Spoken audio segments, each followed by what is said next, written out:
मेरे सभी श्रोताओं को मेरा प्यार भरा नमस्कार।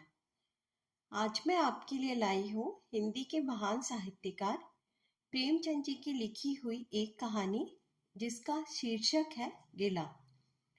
प्रेमचंद जी की रचनाओं का काल है 1906 से 1936 तक का। तो प्रस्तुत है कहानी गिला। जीवन का बड़ा भाग इसी घर में गुजर गया, पर कभी आराम न नसीब हुआ। मेरे पति संसार की दृष्टि में बड़े सज्जन, बड़े शिष्ट, बड़े उदार, बड़े सौम्य होंगे, लेकिन जिस पर गुजरती है वही जानता है।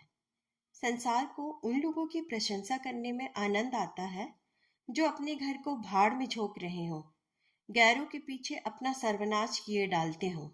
जो प्राणी घर वालों के लिए मरता है उसकी प्रशंसा संसार वाले नहीं करते। वह तो उनकी दृष्टि में स्वार्थी है, कृपण है, संकीर्ण हृदय है, आचार भ्रष्ट है। इसी तरह जो लोग बाहर वालों के लिए मरते हैं उनकी प्रशंसा घर वाले क्यों करने लगे। अब इन्हीं को देखो, सारे दिन मुझे जलाया करते हैं। मैं पर्दा तो नहीं करती, लेकिन सौदे सुलभ के लिए बाजार जाना बुरा मालूम होता है। और इनका यह हाल है कि चीज मंगवाओ तो ऐसी दुकान से लाएंगे जहां कोई ग्राहक भूल कर भी न जाता हो। ऐसी दुकान पर ना तो चीज अच्छी मिलती है, न तौल ठीक होती है, न दाम ही उचित होते हैं। यह दोष ना होते तो वह दुकान बदनाम ही क्यों होती। पर इन्हें ऐसी ही गई बीती दुकानों से चीजें लाने का मरज है। बार बार कह दिया, साहब किसी चलती हुई दुकान से सौदे लाया करो, वहां माल अधिक खपता है, इसलिए ताजा माल आता रहता है। पर इनकी तो टुटपुंजिया से बनती है। वे इन्हें उल्टे छुरे से मुड़ते हैं। गेहूं लाएंगे तो सारे बाजार से खराब, भुना हुआ चावल, ऐसा मोटा कि बैल भी ना पूछे। दाल में कराई और कंकड़ भरी हुई है। मनो लकड़ी जला डालो, क्या मजाल के गले।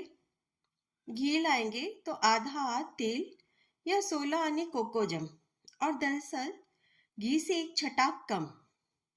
तेल लाएंगे तो मिलावट, बालों में डालो तो चिमट जाए। पर दाम दे आएंगे शुद्ध आंवले के तेल का। किसी चलती हुई नामी दुकान पर जाते तो इन्हें जैसे डर लगता है।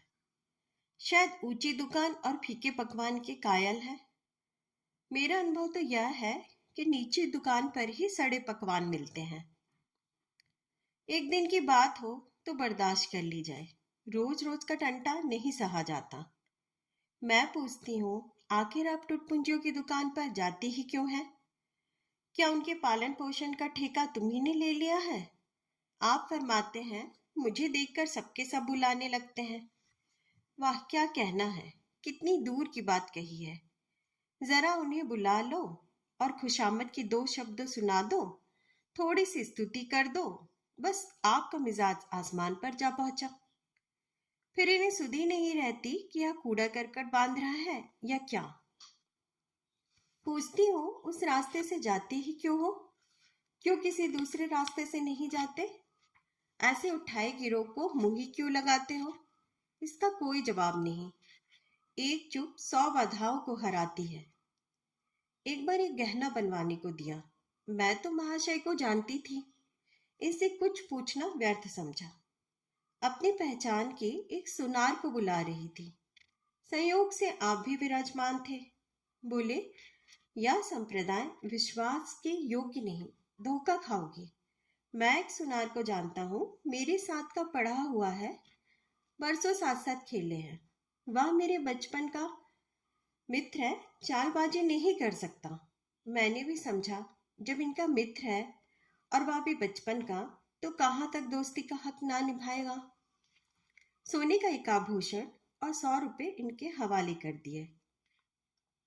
इस भले मानस ने वह आभूषण और रुपये ना जाने किस बेईमान को दे दिए कि बरसों के झंझट के बाद जब चीज बनकर आई तो 8 आने तांबा और इतनी भद्दी कि देखकर घिन लगती थी।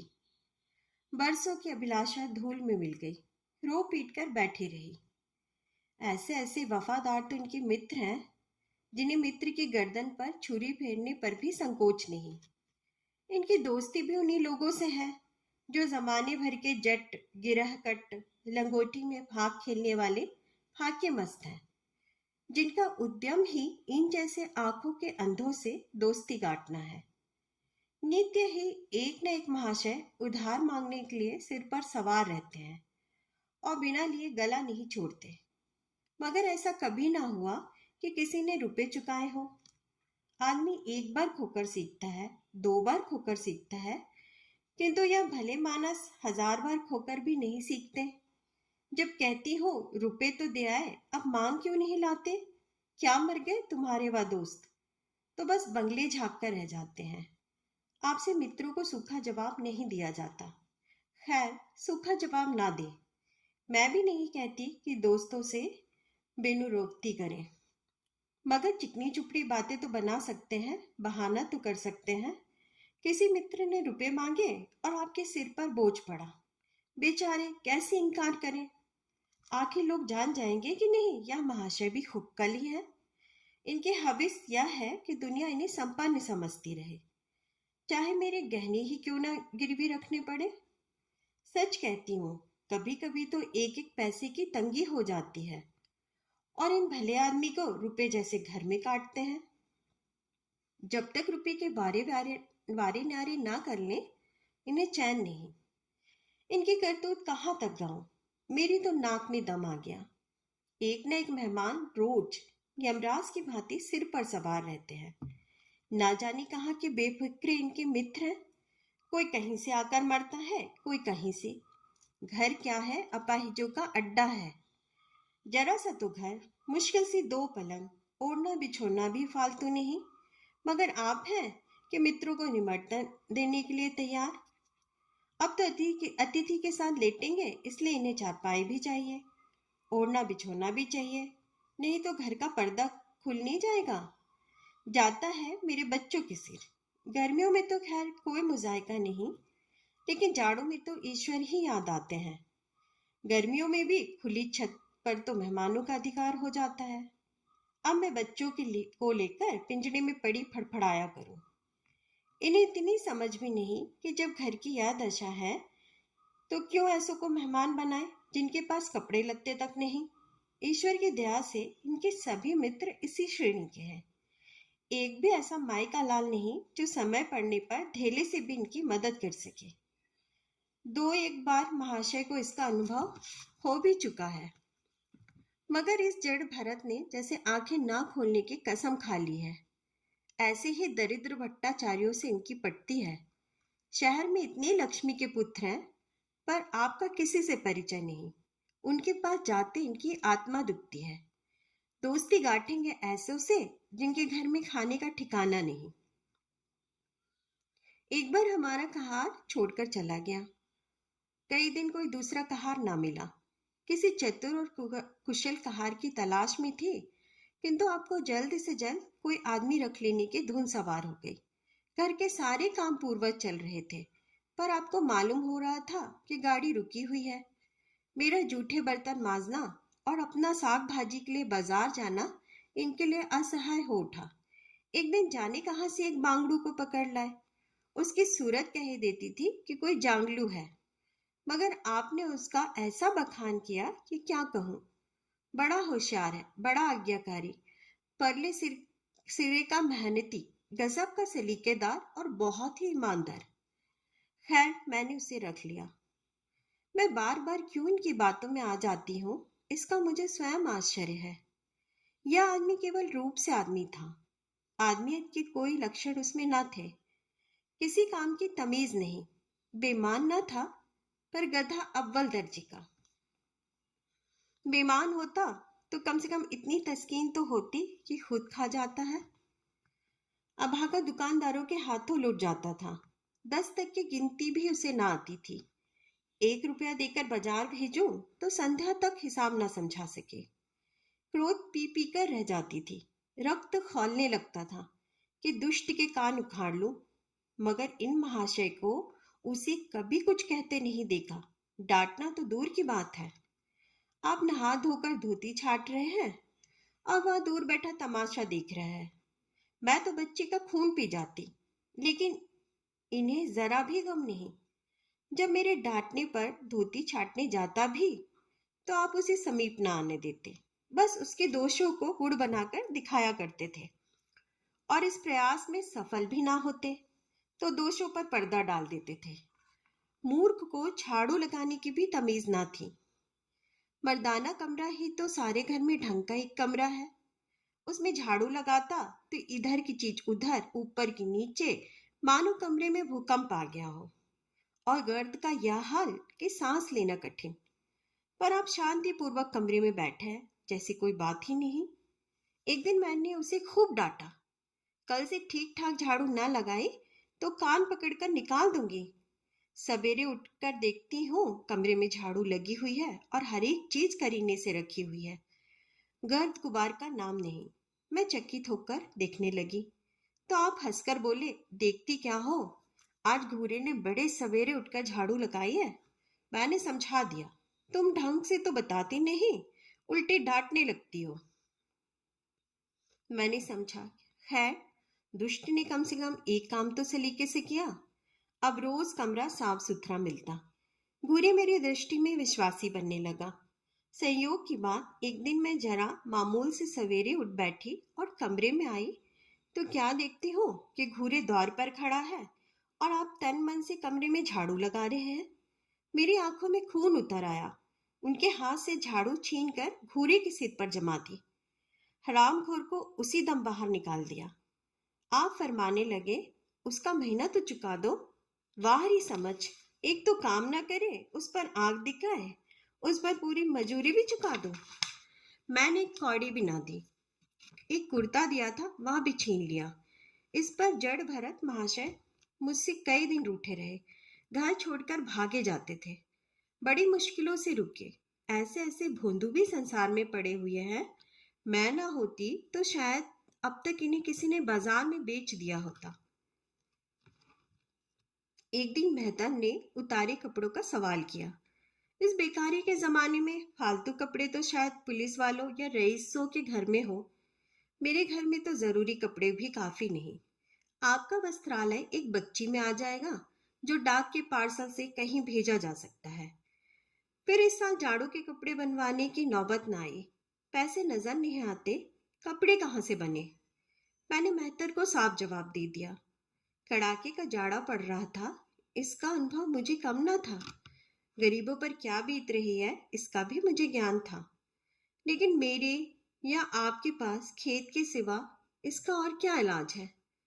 जब तक समाज का यह संगठन रहेगा ऐसी शिकायतें पैदा होती रहेंगी। जब एक एक अमीर और रईस के पास एक एक मालगाड़ी कपड़ों से भरी हुई है, तब फिर निर्धनों को क्यों न नग्नता का कष्ट उठाना पड़े। खैर मैंने तो मेहतर को जवाब दे दिया। आपने क्या किया कि आपका कोट उठाकर उसकी भेंट कर दिया। मेरे देह में आग लग गई। इतनी दानशील नहीं हूं कि दूसरों को खिलाकर आप सो रहूं। देवता के पास यही एक कोट था। आपको इसकी जरा भी चिंता न हुई कि पहनेंगे क्या। यश के लोभ ने जैसे बुद्धि ही हर ली। मेहतर ने सलाम किया, दुआएं दी और अपनी राह ली। आप कई दिन सर्दी में ठिठुरते रहे। प्रातःकाल घूमने जाया करते थे, वह बंद हो गया। ईश्वर ने उन्हें हृदय भी एक विचित्र प्रकार का दिया है। फटे पुराने कपड़े पहनते आपको जरा भी संकोच नहीं होता। मैं तो मारे लाज के गड़ जाती हूँ, पर आपको जरा फिक्र नहीं। कोई हंसता है तो हंसे, आपकी बला से। अंत में जब मुझसे ना देखा गया तो एक कोट बनवा दिया। जी तो जलता था कि खूब सर्दी खाने दो, पर डरी कि कहीं बीमार पड़ गए तो और बुरा हो। आखिर काम तो उन्हीं को करना है। महाशय अपने दिल में समझते होंगे मैं कितना विनीत, कितना परोपकारी हूँ। शायद इन्हीं बातों का गर्व हो। मैं इन्हें परोपकारी नहीं समझती, ना ही विनीत समझती हूँ। यह जड़ता है, सीधी सादी निरीहता। जिस मेहतर को आपने अपना कोट दिया उसे मैंने कई बार रात को शराब के नशे में मस्त झूमते देखा है और आपको दिखा भी दिया है। फिर दूसरों की विवेकहीनता की पूर्ति हम क्यों करें। अगर आप विनीत और परोपकारी होते तो घर वालों के प्रति भी तो आपके मन में कुछ उदारता होती। यह सारी उदारता बाहर वालों के लिए ही सुरक्षित है, घर वालों को उसका अल्पांश भी ना मिलना चाहिए। मेरी इतनी अवस्था बीत गई, पर इस भले आदमी ने कभी अपने हाथों से मुझे एक उपहार भी ना दिया। बेशक मैं जो चीज बाजार से मंगवाऊं उसे लाने में इन्हें जरा भी आपत्ति नहीं, बिल्कुल उज्र नहीं, मगर रुपए मैं दे दूं यह शर्त है। इन्हें खुद कभी यह उमंग नहीं होती। यह मैं मानती हूं कि बेचारे अपने लिए भी कुछ नहीं लाते, मैं जो कुछ मंगवा दूं उस पर संतुष्ट हो जाते हैं। मगर आखिर आदमी कभी कभी शौक की चीजें चाहता ही है। अन्य पुरुषों को देखती हूँ, स्त्री के लिए तरह तरह के गहने, भांति भांति के कपड़े, शौक श्रृंगार की वस्तुएं लाते रहते हैं। यहाँ इस व्यवहार का निषेध है। बच्चों के लिए भी मिठाइयाँ, खिलौने, बाजे शायद जीवन में एक बार भी ना लाए हों। शपथ भी खाली है, इसलिए मैं तो इन्हें कृपण कहूंगी, अरसिक कहूंगी, हृदय शून्य कहूंगी, उदार नहीं कह सकती।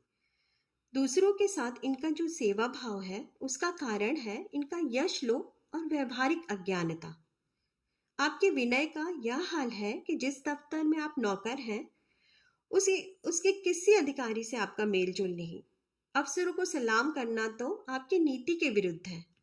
नजर डालना तो दूर की बात है, और तो और कभी किसी अफसर के घर नहीं जाते। इसका खामियाजा आप ना उठाए तो कौन उठाए। औरों को रियायती छुट्टियां मिलती हैं, आपका वेतन कटता है। औरों की तरक्कियां होती हैं, आपको कोई पूछता भी नहीं। हाजिरी में 5 मिनट की भी देरी हो जाए तो जवाब पूछा जाता है। बेचारे जी तोड़कर काम करते हैं। कोई बड़ा कठिन काम आ जाता है तो इन्हीं के सिर मढ़ा जाता है। इन्हें जरा भी आपत्ति नहीं।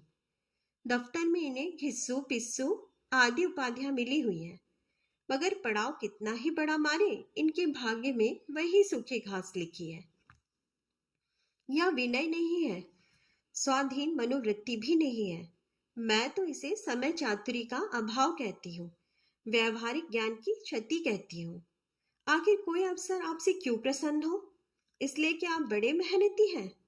दुनिया का काम मुरव्वत और रवादारी से चलता है। अगर हम किसी से खिंचे रहे तो कोई कारण नहीं कि वह भी हमसे ना खिंचा रहे। फिर जब मन में क्षोभ होता है तो वह दफ्तरी व्यवहारों में भी प्रकट हो ही जाता है। जो मातहत अफसर प्रसन्न रखने की चेष्टा करते हैं, जिसकी जांच से अफसर का कोई व्यक्तिगत उपकार होता है, जिस पर वह विश्वास कर सकता है, उसका लिहाज वह स्वभावतः करता है। ऐसे सिरागियों से क्यों किसी को सहानुभूति होने लगी? अफसर भी तो मनुष्य है। उसके हृदय में जो सम्मान और विशिष्टता की कामना है वह कहाँ पूरी हो, जब अधीनस्थ कर्मचारी ही उससे फिरंट रहे? तो क्या उसके अफसर उसे सलाम करने आएंगे? आपने जहां नौकरी की वहां से निकाले गए, कभी किसी दफ्तर में 2-3 साल से ज्यादा न टिके, या तो अफसर से लड़ गए या कार्याधिक के कारण छोड़ बैठे। आपको कुटुंब सेवा का दावा है, आपके कई भाई भतीजे होते हैं, वह कभी इनकी बात भी नहीं पूछते, आप बराबर उनका मुंह ताकते रहते हैं। इनके एक भाई साहब आजकल तहसीलदार हैं, घर की मिल्कियत उन्हीं की निगरानी में है, वही ठाट से रहते हैं। मोटर रख ली है, कई नौकर चाकर हैं, मगर यहाँ भूले से भी पत्र नहीं लिखते। एक बार हमें रुपयों की बड़ी तंगी हुई, मैंने कहा अपने भ्राता जी से क्यों नहीं मांग लेते? कहने लगे उन्हें क्यों चिंता में डालो, उन्हें भी तो अपना खर्च है। कौन सी ऐसी बचत हो जाती होगी? जब मैंने बहुत मजबूर किया तो आपने पत्र लिखा। मालूम नहीं पत्र में क्या लिखा, पत्र लिखा या मुझे चकमा दे दिया।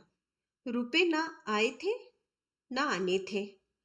कई दिनों के बाद मैंने पूछा, कुछ जवाब आया श्रीमान के भाई साहब के दरबार से? आपने रुष्ट होकर कहा, अभी केवल 1 सप्ताह तो खत पहुंचे हुए, अभी क्या जवाब आ सकता है? 1 सप्ताह और गुजरा मगर जवाब नदारद। अब आपका यह हाल है कि मुझे कुछ बातचीत करने का अवसर ही नहीं देते।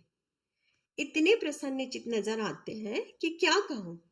बाहर से आते हैं तो खुश खुश, कोई ना कोई शिगोफा लिए हुए। मेरी खुशामद भी खूब हो रही है, मेरे मैके वालों की प्रशंसा भी हो रही है, मेरे गृह प्रबंध का बखान भी असाधारण रीति से किया जा रहा है। मैं इस महाशय की चाल समझ रही थी। यह सारी दिलजोई केवल इसलिए थी कि श्रीमान के भाई साहब के विषय में कुछ पूछ न बैठो। सारी राजनैतिक, आर्थिक, सामाजिक, आचारिक प्रश्नों की मुझसे व्याख्या की जाती थी, इतने विस्तार और गवेषणा के साथ कि विशेषज्ञ भी लोहा मान जाए, केवल इसलिए कि मुझे वह प्रसंग उठाने का अवसर ना मिले। लेकिन मैं भला कब चुकने वाली थी? जब पूरे 2 सप्ताह गुजर गए और बीमे के रुपए भेजने की बारी आई, तो मैं मौत की तरह इनके सिर पर सवार हो गई और पूछा, क्या हुआ? तुम्हारे भाई साहब ने श्रीमुख से कुछ फरमाया या अभी तक पत्र नहीं पहुंचा? आखिर घर की जायदाद में हमारा भी कुछ हिस्सा है या नहीं? या हम किसी लौंडी दासी की संतान हैं? 500 रुपये साल का नफा तो 10 साल पहले था, अब तो 1,000 से कम ना होगा। पर हमें कभी एक कानी कौड़ी भी नहीं मिली। मोटे हिसाब से हमें 2,000 मिलना चाहिए। 2,000 ना हो, 1,000 हो, 500 हो, 250 हो, कुछ ना हो तो बीमा के प्रीमियम भर के तो हो। तहसीलदार साहब की आमदनी हमारी आमदनी की चौगनी है, रिश्वतें भी लेते हैं, तो फिर हमारे रुपए क्यों नहीं देते? आप हे हाँ हाँ करने लगे। कहने लगे, वह बेचारे घर की मरम्मत करवाते हैं, बंधु बांधवों का स्वागत सत्कार करते हैं, नातेदारियों में भेंट भाट भेजते हैं, और कहाँ से लावे जो हमारे पास भेजे। वाहरी बुद्धि। मानो जायदाद इसलिए होती है कि उसकी कमाई उसी में खर्च हो जाए। इस भले आदमी को बहाने गढ़ने भी नहीं आते। मुझसे पूछते, मैं एक नहीं 1,000 बता देती, एक से एक बढ़कर। कह देती घर में आग लग गई, सब कुछ स्वाहा हो गया, या चोरी हो गई, तिनका तक ना बचा, या 10,000 का अनाज भरा था, उसमें घाटा रहा, या किसी से फौजदारी हो गई, उसमें दिवाला पिट गया। आपको सूझी भी तो लचर सी बात। तकदीर ठोक कर बैठी रही। पड़ोस की एक महिला से रुपए कर्ज लिए, तब जाकर काम चला। फिर भी आप भाई भतीजों की तारीफ के पुल बांधते हैं तो मेरे शरीर में आग लग जाती है। ऐसे कौरवों से ईश्वर बचाए। ईश्वर की दया से आपके 2 बच्चे हैं, 2 बच्चियां भी हैं। ईश्वर की दया कहूं या कोप कहूं, सबके सब उद्यमी हो गए हैं। मगर क्या मजाल है कि आप भोंदू किसी को कड़ी आंखों से देखें। रात के 8 बज गए हैं, युवराज अभी घूमकर नहीं आया। मैं घबरा रही हूँ। अब निश्चिंत बैठे अखबार पढ़ रहे हैं। झल्लाई हुई जाती हूँ और अखबार छीनकर कहती हूँ, जरा बाहर जाकर देखती क्यों नहीं, लौंडा कहाँ रह गया? ना जाने तुम्हारा हृदय इतना कठोर है। ईश्वर ने तुम्हें संतान ही ना जाने क्यों दे दी। पिता का पुत्र के साथ कुछ तो धर्म है। तब आप गर्म हो जाते हैं। अभी तक नहीं आया, बड़ा शैतान है। आज बच्चा आता है तो कान उखाड़ लेता हूँ, मारे हंटरों के खाल उधेड़ कर रख दूंगा। यूं बिगड़कर तैश के साथ आप उसे खोजने निकलते हैं। संयोग की बात, आप उधर जाते हैं, इधर लड़का आ जाता है। मैं पूछती हूँ, तू किधर से आ गया? तुझे वह ढूंढने गए हुए हैं। देखना आज कैसी मरम्मत होती है, यह आदत ही छूट जाएगी। दांत पीस रहे थे, आते ही होंगे। छड़ी भी उनके हाथ में है। तुम अपने मन के हो गए हो, किसी की नहीं सुनते हो। आज आटे दाल का भाव मालूम होगा। लड़का सहम जाता है और लैंप जलाकर पढ़ने बैठ जाता है। महाशय जी 2-2.5 घंटे के बाद लौटते हैं, हैरान, परेशान और बदहवास। घर में पांव रखते ही पूछते हैं, आया कि नहीं? मैं उनका क्रोध उत्तेजित करने के विचार से कहती हूँ, आकर बैठा तो है, जाकर पूछते क्यों नहीं? पूछकर हार गई, कहाँ गया था, कुछ बोलता ही नहीं। आप गरज कर कहते हैं, मन्नू यहाँ आओ। लड़का थर थर कांपता हुआ आकर आंगन में खड़ा हो जाता है। दोनों बच्चियां घर में छुप जाती हैं। कोई बड़ा भयंकर कांड होने वाला है। छोटा बच्चा खिड़की से चूहे की तरह झांक रहा है। आप क्रोध से बौखलाए हुए हैं। हाथ में छड़ी है ही। मैं भी वह क्रोधोन्मुक्त आकृति देखकर पछताने लगती हूँ कि कहाँ से उनसे शिकायत की। आप लड़के के पास जाते हैं, मगर छड़ी जमाने के बदले आहिस्ता से उसके कंधे पर हाथ रखकर बनावटी क्रोध से कहते हैं, तुम कहाँ गए थे जी? मना किया जाता है, मानते हो नहीं? खबरदार, जो अब कभी इतनी देर की। आदमी शाम को घर चला आता है या मटर गश्ती करता है? मैं समझ रही हूँ कि अब भूमिका है, विषय अब आएगा। भूमिका तो बुरी नहीं, लेकिन यहाँ तो भूमिका पर इति हो जाती है। बस आपका क्रोध शांत हो गया, बिल्कुल जैसे क्वार की घटा।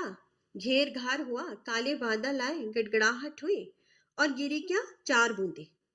लड़का अपने घर में अपने कमरे में चला जाता है और शायद खुशी से नाचने लगता है।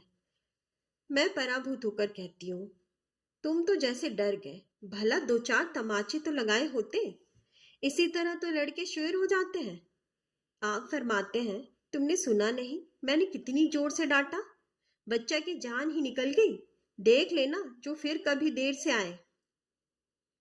तुमने डांटा तो नहीं, हाँ आंसू पोंछ दिए। तुमने मेरी डांट सुनी नहीं? क्या कहना है आपकी डांट का? लोगों के कान बहरे हो गए। लाओ तुम्हारा गला सहला दूं। आपने एक नया सिद्धांत निकाला है कि दंड देने से लड़के खराब हो जाते हैं। आपके विचार से लड़कों को आजाद रहना चाहिए। उन पर किसी तरह का बंधन, शासन या दबाव नहीं होना चाहिए। आपके मत से शासन बालकों के मानसिक विकास में बाधक होता है। इसी का यह फल है कि लड़के बेनकेल के ऊंट बने हुए हैं। कोई 1 मिनट भी किताब खोलकर नहीं बैठता। कभी गुल्ली डंडा है, कभी गोलियां, कभी कनकौए। श्रीमान जी भी लड़कों के साथ खेलते हैं। 40 साल की उम्र और लड़कपन इतना।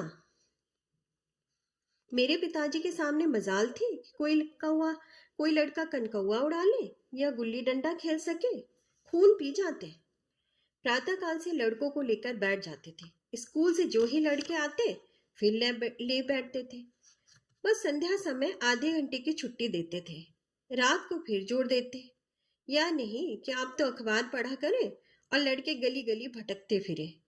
कभी कभी आप सींग कटाकर बछड़े बन जाते हैं। लड़कों के साथ ताश खेलने बैठा करते हैं। ऐसे बाप का भला लड़कों पर क्या रौब हो सकता है? पिताजी के सामने मेरे भाई सीधे ताक तक नहीं सकते थे। उनकी आवाज सुनते ही तहलका मच जाता था। उन्होंने घर में कदम रखा और शांति का साम्राज्य हुआ। उनके सम्मुख जाते लड़कों के प्राण सूखते थे। उसी शासन की यह बरकत है कि सभी लड़के अच्छे अच्छे पदों पर पहुंच गए। हाँ, स्वास्थ्य किसी का अच्छा नहीं है, तो पिताजी का स्वास्थ्य कौन बड़ा अच्छा था। बेचारे हमेशा किसी न किसी औषधि का सेवन करते रहते थे। और क्या कहूँ, एक दिन तो हद ही हो गई। श्रीमान जी लड़कों को कनकौआ उड़ाने की शिक्षा दे रहे थे। यूं घुमाओ, यूं गोता दो, यूं खींचो, यूं ढूल दो। ऐसे तन मन से सिखा रहे थे मानो गुरु मंत्र दे रहे हो। उस दिन मैंने इनकी ऐसी खबर ली कि याद करते होंगे। तुम कौन होते हो मेरे बच्चों को बिगाड़ने वाले?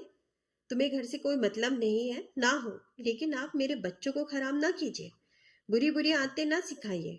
आप उन्हें सुधार नहीं सकते तो कम से कम बिगाड़िए मत। लगे बंगले बगले झांकने। मैं चाहती हूँ एक बार यह भी गर्म पड़े तो अपना चंडी रूप दिखाऊं, पर यह इतनी जल्दी दब जाते हैं कि मैं हार जाती हूँ। पिताजी किसी लड़के को मेले तमाशे ना लेकर जाते थे। लड़का सिर पटक कर मर जाए मगर जरा भी ना पसीजते थे। और इन महात्मा जी का यह हाल है कि एक से पूछ पूछ कर मेले ले चलते हैं। चलो चलो, वहाँ बड़ी बहार है। खूब आतिशबाजियां छूटेंगी, गुब्बारे उड़ेंगे, विलायती चरखियां भी हैं। उन पर मजे से बैठना। और तो और आप लड़कों को हॉकी खेलने से भी नहीं रोकते। यह अंग्रेजी खेल भी कितना जानलेवा है। क्रिकेट, फुटबॉल, हॉकी एक से एक घातक। गेंद लग जाए तो जान लेकर ही छोड़े। पर आपको इन सभी खेलों से प्रेम है। कोई लड़का मैच में जीतकर आता है तो ऐसे फूल उठते हैं मानो किला जीतकर आया हो। आपको इसकी जरा भी परवाह नहीं कि चोट चपेट आ गई तो क्या होगा, हाथ पांव टूट गए तो बेचारों की जिंदगी कैसे पार लगेगी। पिछले साल कन्या का विवाह था। आपको जिद थी कि दहेज के नाम पर कानी कौड़ी भी ना देंगे, चाहे कन्या आजीवन कुंवारी बैठी रहे। यहाँ भी आपका आशीर्वाद आ कूदा। समाज के नेताओं का छल प्रपंच आए दिन देखते रहते हैं, फिर भी आपकी आंखें नहीं खुलती। जब तक समाज की यह व्यवस्था कायम है और युवती कन्या का अविवाहित रहना निंदास्पद है, तब तक यह प्रथा मिटने की नहीं। दो चार ऐसे व्यक्ति भले ही निकल आवे जो दहेज के लिए हाथ ना फैलावे, लेकिन इसका परिस्थिति पर कोई असर नहीं पड़ता और कुप्रथा जो कि तो बनी हुई है। पैसों की तो कमी नहीं, दहेज की बुराइयों पर लेक्चर दे सकते हैं, लेकिन मिलते हुए दहेज को छोड़ देने वाला मैंने आज तक न देखा। जब लड़कों की तरह लड़कियों की शिक्षा और जीविका की सुविधाएं निकल आएंगी तो ये प्रथा भी विदा हो जाएगी। उसके पहले संभव नहीं। मैंने जहां जहां संदेशा भेजा, दहेज का प्रश्न उठ खड़ा हुआ और आपने प्रत्येक अवसर पर टांग अड़ाई। जब इस तरह पूरा साल गुजर गया और कन्या को 70वां लग गया तो मैंने एक जगह बात पक्की कर ली। आपने भी स्वीकार कर लिया, क्योंकि वर पक्ष ने लेन देन का प्रश्न उठाया ही नहीं। हालांकि अंतःकरण में उन लोगों को पूरा विश्वास था कि अच्छी रकम मिलेगी, और मैंने भी तय कर लिया था कि यथाशक्ति कोई बात ना उठा रखूंगी। विवाह के सकुशल होने में कोई संदेह ना था, लेकिन इन महाशय के आगे मेरी एक न चली। यह प्रथा निंदनीय है, यह रस्म निरर्थक है, यहाँ रुपये की क्या जरूरत है, यहाँ गीतों का क्या काम। नाक में दम था। यह क्यों, वह क्यों, यह तो साफ दहेज है। तुमने मेरे मुंह में कालिक लगा दी, मेरी आबरू मिटा दी। जरा सोचिए, इस परिस्थिति को कि बारात द्वार पर पड़ी हुई है और यहाँ बात बात पर शास्त्रार्थ हो रहा है। विवाह का मुहूर्त आधी रात के बाद था। प्रथा अनुसार मैंने व्रत रखा, किंतु आपकी टेक थी कि व्रत की कोई जरूरत नहीं। जब लड़के के माता पिता व्रत नहीं रखते, तब लड़का जब व्रत नहीं रखता तो कन्या पक्ष वाले ही व्रत क्यों रखे। मैं और सारा खानदान मना करता रहा, लेकिन आपने नाश्ता किया, भोजन किया। खैर, कन्यादान का मुहूर्त आया। आप सदैव से इस प्रथा के विरोधी हैं। आप इसे निषिद्ध समझते हैं। कन्या क्या दान की वस्तु है? दान रुपए पैसे जगह जमीन का हो सकता है, पशु दान भी हो सकता है, लेकिन लड़की का दान एक लचर सी बात है। कितना समझाती हूँ, पुरानी प्रथा है, वेद काल से चली आई है, शास्त्रों में इसकी व्यवस्था है। संबंधी समझा रहे हैं, पंडित समझा रहे हैं, पर आप है कि कान पर जू नहीं रेंगती। हाथ जोड़ती हूँ, पैरों पड़ती हूँ, गिड़गिड़ाती हूँ, लेकिन मंडप के नीचे ना गए। और मजा यह है कि आपने ही तो यह अनर्थ किया और आप ही मुझसे रूठ गए। विवाह के पश्चात महीनों बोलचाल ना रही। झक मारकर मुझी को मनाना पड़ा। किंतु सबसे बड़ी विडंबना यह है कि इन सारे दुर्गुणों के होते हुए भी मैं इनसे एक दिन भी पृथक नहीं रह सकती, एक क्षण का वियोग नहीं सह सकती। इन सारे दोषों पर भी मुझे इनसे प्रगाढ़ प्रेम है। इनमें यह कौन सा गुण है जिस पर मैं मुग्ध हूं, मैं खुद नहीं जानती। पर इसमें कोई ऐसी बात है जो मुझे इनकी चेरी बनाई हुई है। वह जरा मामूली सी देरी में घर आते हैं तो समाये नहीं प्राण नहीं समाते। आज यह विधाता इनके बदले मुझे कोई विद्या और बुद्धि का पुतला, रूप और धन का देवता भी दे तो मैं उसकी ओर आंख उठाकर ना देखूं। यह धर्म की बेड़ी नहीं, कदापि नहीं।